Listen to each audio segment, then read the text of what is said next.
సంతానం కావాలన్న మీ కలను నిజం చేసుకోండి. 49 అంటే సంతానం, 49 అంటే సంతోషం. వివరాలకు సంప్రదించండి. నమస్తే అమ్మా. నమస్తే అమ్మా. అమ్మ, చాతుర్మాస దీక్షలు అంటారు కదా. సో ఇప్పటి నుంచి స్టార్ట్ ఆల్మోస్ట్. సో చాతుర్మాస దీక్షలు చేపట్టేవారు ఎలా చేయాలి, ఏం చేయాలి, మినిమం గా ఏం చేయొచ్చు? కొత్తగా స్టార్ట్ చేసిన వాళ్ళు అసలు ఏం తెలియదు, ఇదేదో బాగుంది ఒకసారి చేద్దాం అనుకుంటూ ఉంటారు కదా అమ్మా. ఇప్పుడు ఎవరు ఏది చెప్పినా టెంప్ట్ అయిపోయి చేస్తూ ఉన్నారు. బట్ అర్హులు ఉండాలి, చాలా దీక్షతో నియమంగా అంతకాలం పాటు అన్ని నెలల పాటు ఉండగలగాలి కదా. సో అలాంటి వాళ్ళకి మనం చిన్న చిన్న స్టెప్స్గా ఏం చెప్పొచ్చు? అసలు చాతుర్మాస్యం అంటే తెలియాలి కదా. ముందైతే చాతుర్మాస్యం అంటే 4 నెలల సముదాయం. ఎందుకు ఈ 4 నెలల గురించి మాట్లాడతారు? విష్ణుమూర్తి నిద్రలోకంలోకి వెళ్తారన్నా. తొలి ఏకాదశి నాడు, దాన్ని శయన ఏకాదశిని కూడా అంటాం. ఆషాఢ శుద్ధ ఏకాదశి నాడు కాలస్వరూపుడైనటువంటి పరమాత్ముడు శ్రీ మహావిష్ణువు యోగ నిద్రాముద్రితుడు అవుతాడు. ఎందుకు అవుతాడమ్మా అట్లా? ఆయన యోగ నిద్ర మనకు ఆదర్శంగా ఉండాలిగా. మనం ఎట్లా ఉండాలో చెప్పాలంటే ఆచరించి చూపించాలిగా. పడుకోండి అంటాం పిల్లల్ని, వాళ్ళు పడుకోకపోతే ఏం చేస్తారు? పెద్దవాళ్ళు లైట్లు తీసేసి వీళ్ళు కూడా మంచం మీద పడుకున్నట్టు నటిస్తారు లేదా? అవునమ్మా, అంతే. మనం ఎలా ఉండాలో తెలియజెప్పడానికి. అయినా సృష్టి కార్యంలో మధ్య మధ్యలో కొంత ఆట విడుపు కూడా ఉండాలిగా. అంటే ఆపడం కాదు, కాస్త విశ్రాంతి లాగా. అంటే నడుస్తూ ఉంటుంది, స్ట్రెస్ ఉండదు దాని మీద. అట్లా ఆయన కాలస్వరూపుడు. మనకి 1 సంవత్సరం గడిస్తే దేవతలకు ఓ రోజు అవుతుంది. మనం రాత్రిపూట ఎన్ని గంటలు పడుకుంటాం? 8 గంటలు పడుకుంటాం. 4 నెలల్లో 4 పక్షాలు ఎన్ని? 8 పక్షాలు. ఒక పక్షం ఒక గంట కింద లెక్క. మనకి రోజుకి 24 గంటలు ఉంటాయి కదా. సంవత్సరంలో 24 పక్షాలు ఉంటాయి. ఈ 8 పక్షాలు అంటే 4 నెలలు. ఈ 4 నెలలు ఒక చోట మనం ఎలా పడుకుంటామో అలా ఆయన కూడా విశ్రాంతి తీసుకుంటాడు. ఆయన్ని విశ్రాంతి తీసుకునే సమయంలో యతులు వాళ్ళందరూ కూడా వారు కూడా ఒక చోట ఉంటారు. మామూలుగా యతులు ఒక చోట ఉండరు, ఒక రోజు కూడా ఒక చోట ఉండరు. వాళ్ళు ఒక రాత్రికి మించి ఒక ప్రాంతంలో ఉండకూడదు, తిరుగుతూ ఉండాలి. ఎందుకంటే అక్కడ ఉంటే ఇల్లు బాగుంది, వీళ్ళు పెట్టిన ఆహారం బాగుంది, వాతావరణం బాగుంది అని దానితో వాళ్ళకి లగ్నత వస్తుంది, అటాచ్మెంట్ వస్తుంది. అది రాకూడదు కనుక ఎత్తులైనటువంటి వాళ్ళు తిరుగుతూనే ఉంటారు. అట్లాంటి వాళ్ళు కూడా ఈ 4 నెలలు ఒక చోటే ఉంటారు. ఎందుకు ఉంటారు అంటే శ్రీ మహావిష్ణువు యోగ నిద్రలో ఉంటాడు కనుక వీళ్ళు కూడా అలా విశ్రాంతిగా ఉండాలి, కదలకూడదు అని. కానీ నిజానికి ఏమిటంటే ఆషాఢ మాసం నుంచి మొదలు పెడితే వానలు కదా, ఎక్కడ తిరగలేం కూడా. తిరిగితే చాలా ఇబ్బంది పడిపోతారు. ఏ గుంటల్లో పడతారో, ఏ ప్రవాహంలో కొట్టుకుపోతారో. రోగాలు కూడా అట్లాగే వస్తాయి, వ్యాధులు అలాగే ఉంటాయి. కొత్త నీళ్ళు వస్తాయి, వ్యాధులు వస్తాయి. మామూలుగా వీళ్ళు ఎవరు ఏదన్నా అలా ఇస్తే ఇచ్చింది ఇచ్చినట్టు అనుకోకుండా అయాచితంగా వచ్చింది అలా స్వీకరిస్తారే తప్ప ప్రత్యేకంగా ఆహారం అడగడం కానీ ఇట్లాంటిది కావాలని కానీ అలాంటి నియమాలు ఏముండవు వీళ్ళకి యతులకి. అట్లాంటప్పుడు వీళ్ళ అనారోగ్యాల పాలైతే కష్టం. అందుకని ఒక చోట కుదురుగా ఉంటారు. ఈ ఉన్నప్పుడు కూడా వాళ్ళు కొన్ని నియమాలు పాటిస్తారు, ఒకే చోటే ఉంటారు. ఎవరు ఎక్కడ ఉంటారో అక్కడ ఆ ప్రాంతాన్ని ఉత్తేజితం అనుస్తారు. అంటే వాళ్ళు అక్కడ ఉన్నంతకాలం ఆ గ్రామాలు చుట్టుపక్కల వాళ్ళందరూ రావడం, వీరి దగ్గర కూర్చొని మాటలు వింటూ ఉండడం. వీళ్ళు ఎవరు రానప్పుడు ఈ ఉన్నటువంటి యతులు వాళ్ళల్లో వాళ్ళే వేదాంత చర్చలు, శాస్త్ర చర్చలు చేయడం, ప్రజలు కనుక వచ్చినట్టయితే వాళ్ళని అనుగ్రహించటం, పురాణాలు వాళ్ళకి అర్థమయ్యే రీతిగా వీటన్నిటినీ చెబుతూ ఉండడం, వాళ్ళకు కావలసిన ఉపదేశాలు చేయడం. అంటే వీళ్ళు 4 నెలలు ఒక చోట ఉన్నారంటే ఆ చుట్టుపక్కల గ్రామాలన్నీ కూడా ఆధ్యాత్మిక చైతన్యం వెల్లివిరుస్తుంది. అసలు మీరు యతువుల మారాలంటే వాళ్ళ వంశపార్యపరంగా వస్తుందా లేకపోతే? లేదమ్మా, యతి అంటే సన్యాస దీక్ష తీసుకున్న వాళ్ళు. అందులో అనేక దీక్షలు ఉంటాయి కదా. సన్యాసులందరూ కూడా అటువంటి వాళ్ళే. సన్యాసులు కూడా ఒక్క చోట ప్రత్యేకంగా నిలిచి ఉండకూడదు.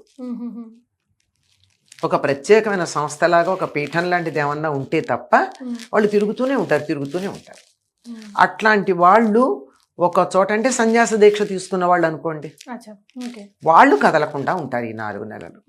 ఎప్పుడైతే వీళ్ళు ఇక్కడ ఉంటారో, వీళ్ళు ఉన్నారు గనక, వీళ్ళు ఆధ్యాత్మికంగా ఉన్నత స్థితిలో ఉన్నారు గనక వాళ్ళ దగ్గరికి వెళితే మనకేదో మంచి జరుగుతుందని చుట్టుపక్కల గ్రామాల వాళ్ళందరూ వస్తారు. అంటే ఒక చోట ఉంటే ఆ చుట్టుపక్కల ఉన్న అనేక గ్రామాల వాళ్ళందరికీ కూడా ఆధ్యాత్మిక చైతన్యం కలుగుతుంది. వాళ్ళకి పురాణాలు అవి చెప్పడం కానీ, నియమనిష్టలు పాటించడం కానీ ఇవన్నీ చేస్తారు. ఇది యుతులకు సంబంధించినటువంటి నియమాలు.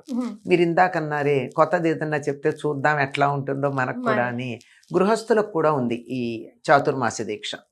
వీళ్ళు ఇలా ఒక చోట ఎలాగూ మామూలుగా ఎక్కువ తిరగరు. ఇలాంటప్పుడు మాత్రం అసలు వీలైనంత వరకు పొరుగుళ్ళకి వాటికి వెళ్లకుండా ఉండడం దీక్ష తీసుకుంటే.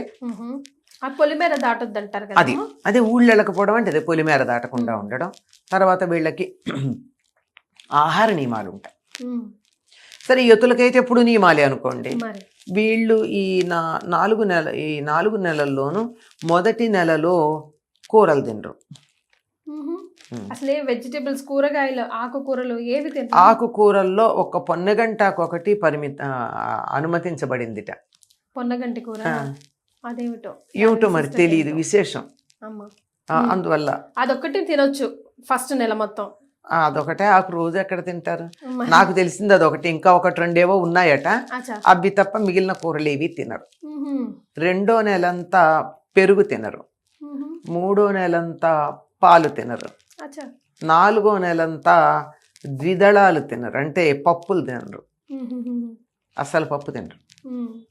ఇలా 4 నెలలు అయ్యాక మళ్ళీ కార్తీక శుద్ధ ఏకాదశికి 4 నెలలు పూర్తవుతుంది. 8వ ఏకాదశి, దాన్ని ఉత్థాన ఏకాదశి అంటారు. స్వామివారు నిద్ర లేచారు అని చెప్పడం. ఈ నియమాలు ఇలా పాటిస్తూ ఉండడం ఎందుకు అంటే, ఒకటి మనం ముందనుకున్నట్టు యుతులకైతే తిరగడం కష్టం కనుక ఒక చోట ఉంటారు. ఆ పరిసరాల్లో చుట్టుపక్కల ఎక్కడన్నా ఉన్న యుతులు వస్తే మన ప్రాంతంలో ఉంటారు కనుక మనకు కూడా కొన్ని నియమాలు పాటించినట్టయితే మంచిది.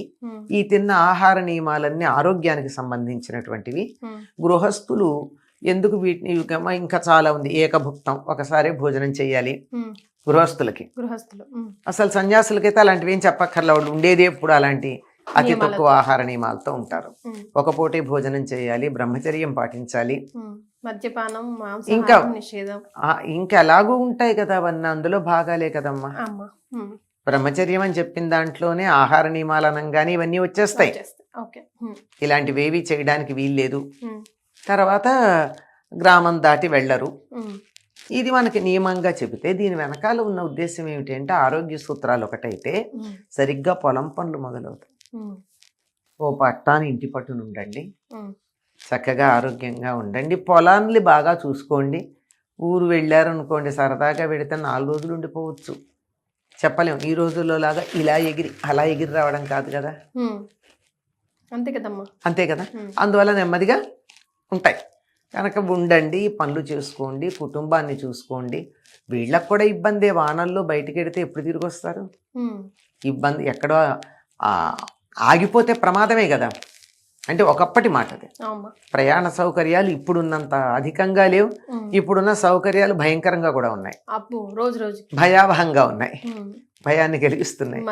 కనుక జాగ్రత్తగానే ఉండడం, ఈ వానలు, పొలం పనులు, ఇంటిని చూసుకోవడాలు ఇవన్నీ దృష్టిలో పెట్టుకుని గృహస్థులు ఊరు దాటకూడదన్నారు.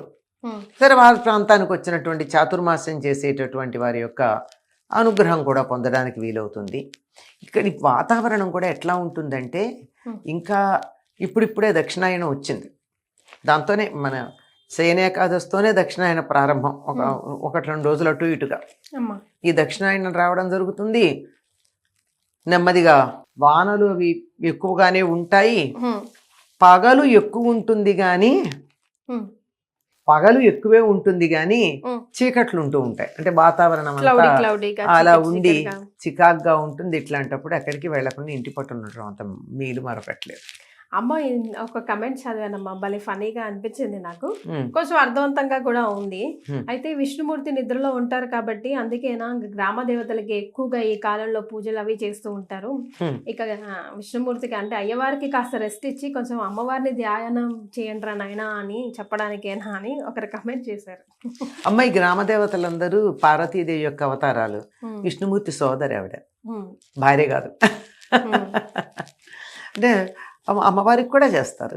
ఉమ్.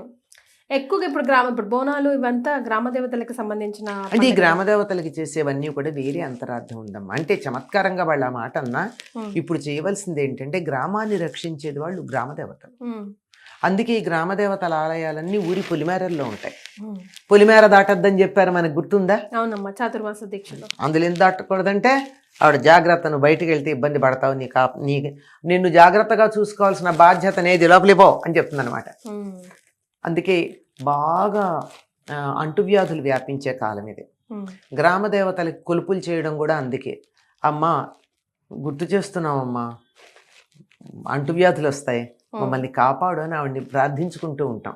ఉమ్, అందుకు గ్రామ దేవతల కొలుపులు పేర్లు రకరకాలుగా ఉంటాయమ్మా. ఉమ్, ఇక్కడ బోనాలు అంటారు, ఒక్కొక్క చోట సద్ది నైవేద్యాలు అని చెప్తారు, కొన్ని ప్రాంతాల్లో ఉమ్, వేడి నైవేద్యాలు అంటారు ఉమ్. అమ్మవారికి. అదే. రకరకాల పేర్లతో పెట్టిన అన్ని చోట్ల దరిదాపుల్లో ఆషాఢ మాసం నుంచి మొదలు పెట్టుకుంటే ఒక నెల రోజుల పాటు మళ్ళీ వినాయక చవితి వచ్చేదాకా గ్రామ దేవతల ఉత్సవాలే ఉంటాయి మనకి. అవునమ్మా. అమ్మవార్లే వీళ్ళందరూ. ఎస్. వీళ్ళందరూ కూడా గంగ యొక్క ప్రతిరూపాలుగా చెప్తారు. వీళ్ళందరూ గంగాదేవి యొక్క ప్రతిరూపాలు. ఎక్కువగా వీళ్ళ గంగానమ్మ మొదలైన పేర్లు ఉంటాయి. వీళ్ళకి ఎక్కువ నీళ్లు పోస్తూ ఉంటారు. గుమ్మంలోకి వస్తే వారు పోయడం ఇవన్నీ ఉంటాయి కదా. అవునమ్మా. వారు పోయడం కూడా మామూలు నీళ్లు పోయరు కదా, ఉమ్, పసుపు కలిపి నీళ్లు పోస్తారు. ఉమ్. దాని దగ్గర ఇంకేం పెడతారు, వేపాక. వేపాకులు పెడతారు. ఉమ్, రెండు కూడా ఏమిటంటే ఇన్ఫెక్షన్స్ ఏమీ రాకుండా చూసేవి, ఉమ్, క్రిమికీటకాలు రాకుండా చూసేవి, బ్యాక్టీరియా లాంటివి, వైరస్ లాంటివి దరిదాపుల్లోకి రాకుండా చూసేవి.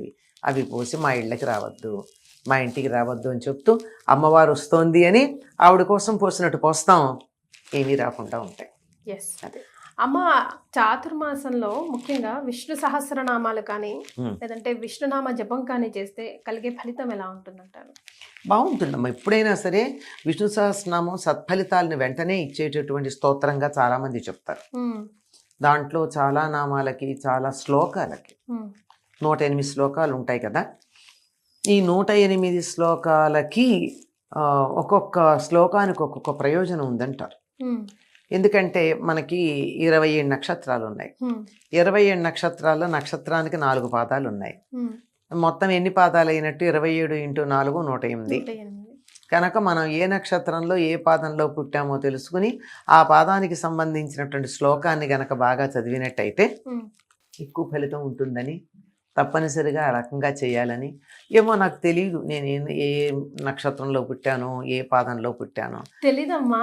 ఉదాహరణకి చెప్పాను. ఉమ్, అలా గనక అయినట్టయితే హాయిగా మొత్తం విష్ణు సహస్రనామం అంతా చదవండి, అలా అంటారా? ఫలితం ఉంటుందన్నమాట. ఉమ్, అందుకని లేదు, నాకు కావాల్సింది నా కుటుంబ సభ్యులకు వద్దా, నా స్నేహితులకు వద్దా, నేను ఇష్టపడే వాళ్ళకు వద్దా, అందరికీ సత్ఫలితం కావాలి కదా. ఉమ్, ఏమో అవన్నీ అన్ని నక్షత్రాలు, అన్ని పాదాలు నేను ఎక్కడ గుర్తుపెట్టుకుంటాను, మొత్తం విష్ణు సహస్రనామం చదువుతాను, అందరికీ మేలు కలుగుతుంది.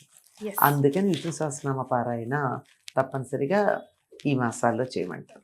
చాలా సంతోషం అమ్మా, ధన్యవాదాలు. నమస్తే.